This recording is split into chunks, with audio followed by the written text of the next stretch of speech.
Sa Gospel ni John chapter 4 verse 8, sinasabi doon, God is love. Ang Diyos ay pag-ibig. Kung sa Bisaya, ang Diyos gugma. Iba ang kahulugan sa sinasabi na ang Diyos ay umiibig sa iyo. Iba naman yung kahulugan sa ang Diyos ay pag-ibig. Ang pakahulugan doon sa ang Diyos ay umiibig sa iyo, bukas ay maaaring sabihin din natin ang Diyos ay napupuot sa iyo. Pero dito sa sinasabi sa John chapter 4 verse 8, ang Diyos ay pag-ibig. Siya ang nagmamay-ari sa salitang pag-ibig. Siya ang naglikha ng pag-ibig. Nanggagaling sa Kanya ang pag-ibig. Yun ay tinatawag na unconditional love. Ibig sabihin, walang pinipiling tao. Ang sino mang lalapit sa Diyos ay Kanyang tatanggapin. Kahit anong makasalanan ang tao, kahit gaano kapula ang kanyang kasalanan, pag ito ay lumapit, tatanggapin ng Diyos sapagkat siya ay pag-ibig. Kahit gaano kaitim ang puso ng tao, kapag ito ay lalapit sa Diyos, tatanggapin at patatawarin at lilinisin ang puso ng taong yaon. Ang Diyos, pag-ibig. Iba naman yon kapag ang tao ay sumuway, nilalapit, napupuot nga ang Diyos doon. Pero pag ang tao nagsisisi, sumurinder, sumuko sa Diyos at inamin ang kanyang mga nagawang pagkakamali sa buhay, tatanggapin siya ng Diyos kasi pag-ibig ang Diyos eh. Diba? Tama ba? Kaya magkaiba yon. Ngayon, halimbawa, sa buhay ni Maria Magdalena, isang prostitute ng Israel. Alam naman natin yung kwento niya. Nung laman niya na makita niya si Jesus Christ, siya ay lumuhod sa paanan ni Jesus Christ, tapos ibinuhos ang mamahaling perfume sa paa ni Jesus Christ at ito'y kanyang pinahira ng kanyang buhok. Dito pinapakita na nagpakumbaba si Maria Magdalena. Siya ay humingi ng tawad, nagsisisi, nagpakumbaba, sumuko sa paanan ni Jesus Christ. Kaya nakikita ni Jesus Christ yung puso ni Maria Magdalena. Kaya siya tinanggap. Maria ay nagiging isa sa mga tagasunod, followers of Jesus Christ. Kahit anong status o uri pagkatao mayroon, kapag ito ay lalapit sa Diyos, natanggap. Lahat naman tayo makasalanan. Walang perpekto. Wala matuwid kahit isa. Lahat nagkakasala. Sa Roma chapter 3 verse 10, sinasabi doon, no one is righteous in the sight of the Lord God. Ibig sabihin, gusto nating makapasok sa langit, kaya lalapit tayo sa Diyos at humihingi ng ating mga kapatawaran ng ating kasalanan. Kahit ako, makasalanan ako. Sobra ako ng makasalanan kaysa sa iyo. Pero lumapit ako sa Diyos. Humingi ako ng tawad, nagpakumbaba, tinanggap nga ako ni Lord, pinatawad niya ako. Dati hindi ko rin alam ang salita ng Diyos, hindi ko rin maintindihan. Pero ngayon, nauunawaan ko na ang mga salita ng Diyos. Kaya dala-dala ko ngayon ang kanyang mga salita. Nagsishare sa mga tao para ipaabot, iparating ang kanyang dakilang pag-ibig, ang kanyang habag, ang kanyang awa sa bawat isa, na kung ito'y mapakinggan at maniwala, sasampalataya at lalapit sa Diyos, siya ay patatawarin at maliligtas. At siya ay magmamana sa buhay na walang hanggan, the eternal life. Tingnan naman natin yung buhay ni Haring David. Dala natin si King David. Siya ang nakapatay sa higanting si Goliath at the age of 12 years old sa isang sling na ginamit ni David at isang bato lang. Tumihaya, tinamaan sa noo si Goliath at ito ay bumagsak, bumulagta, patay, diretso.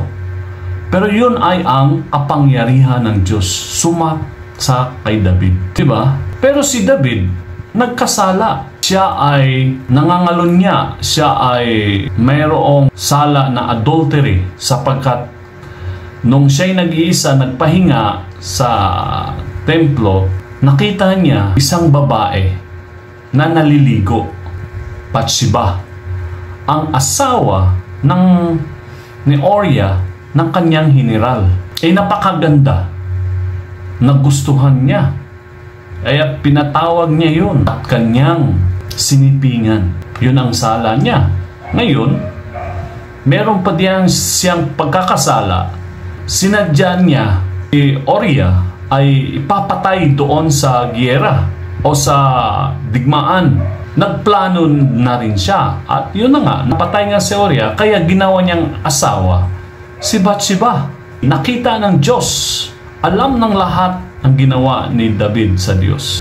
Kaya pinadalhan siya ng propeta para kumprontahin, para sabihan ang kanyang pagkakasala. Kasi mahal na mahal ng Diyos si David.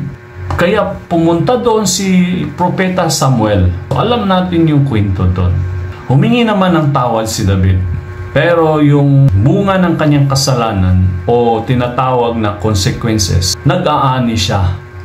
Nagrebuilde si Absalom ng kanyang anak. Kung totoong mahal natin ang Diyos, ay maiwasan nating pagkakasala, tayo ay mapupuno ng banal na espiritu para hindi tayo madaling matukso.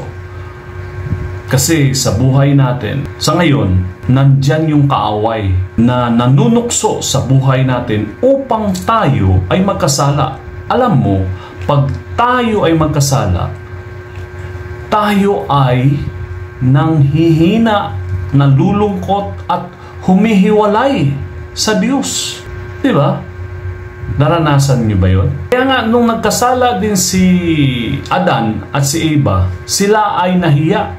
Sila ay nagtago sa punong kahoy. Kaya hinanap sila ng Diyos. Pero alam ng Diyos yun. Kaya naghahanap lang ang Diyos, nagtatanong, Adan, Eva, nasaan na kayo? Sabi ni Adan, narito po kami, Panginoon. Kaya lahat naman tayo nagkakasala. Walang perfecto Kaya pero ang kagandahan ay tayo ay lalapit sa Kanya, tayo ay magpakumbaba at hihingi ng tawad. Patatawarin tayo ng Diyos kasi pag-ibig siya siya lang ang may unconditional love.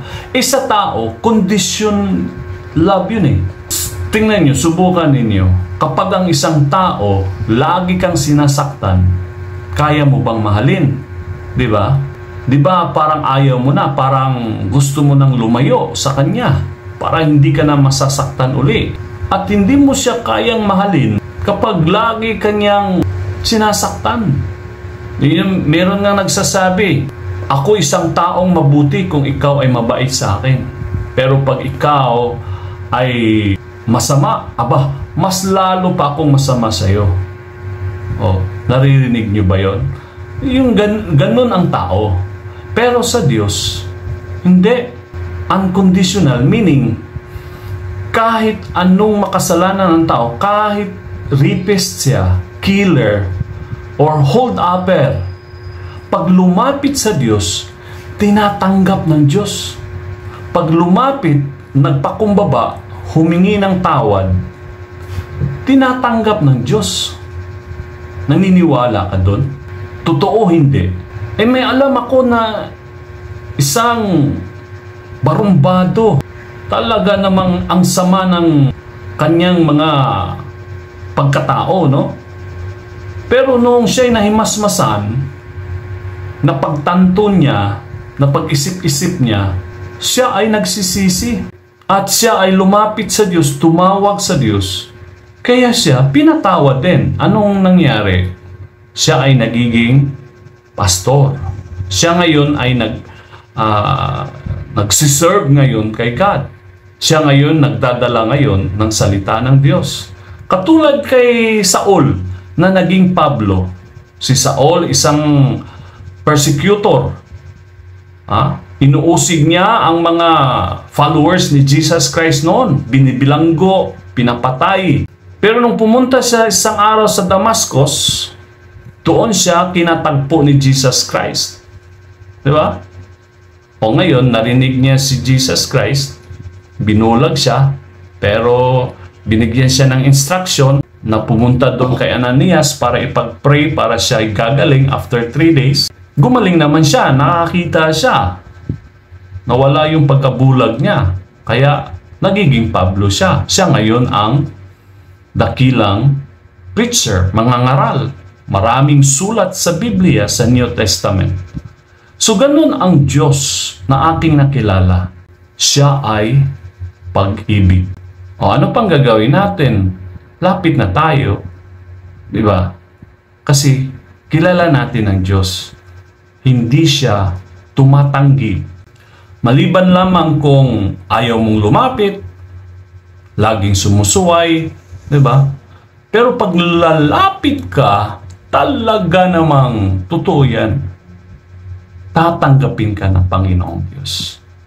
Kaya purihin ang Panginoon sa kanyang kabutihan, sa kanyang mga salita, sa kanyang mga pangako na siya ay totoo, umiibig. Mararamdaman natin yan pag tayo ay pinapatawad ng Diyos.